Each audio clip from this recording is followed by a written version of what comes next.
Inspectors have one southbound lane shut down on the Broadway Bridge. Crews are going inch by inch across the 60-year-old bridge to make sure it's safe for your commute. 41 Action News reporter Sarah Hollenbeck is there now live. And Sarah, this is a big problem with bridges in Missouri.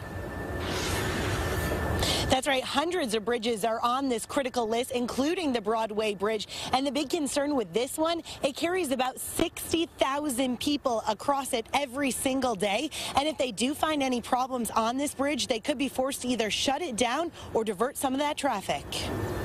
On their hands and knees. This is a big bridge. This has lots and lots of issues. 1 inch at a time. See that down there? Inspectors are looking above and below every inch of the 2,547-foot Broadway Bridge. Rust like this makes them worry. Eventually, that thing will just tear itself apart. MoDOT engineer Brian Kidwell says rust can cause steel to expand to 10 times its original thickness and eventually peel away. Over time, that steel gets thinner and thinner, and therefore can carry less and less load. On a 60-year-old bridge, some rust is expected, but engineers hope it's not so bad that they have to replace the $100 million bridge. We don't have that kind of money.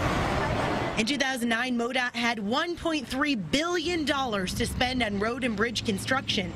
This year, funding will barely rise above $325 million. And Missouri bridges are getting older. And it's not just one bridge. 600 bridges in our area are in critical condition, including all these and all of these. And in the next 10 years, that's going to add up to 1,500 bridges in critical repair across Missouri. Alexander Inda drives across the Broadway Bridge several times a week. I don't think about the roads cracking or things like that. I don't know if anybody would think about that until it happens to you. Kidwell says it's something many of us take for granted, but in the future, we'll have just two choices: restrict traffic over the bridges or be forced to shut them down. And the big question is the public okay with that, or are we going to have to find some type of funding solution?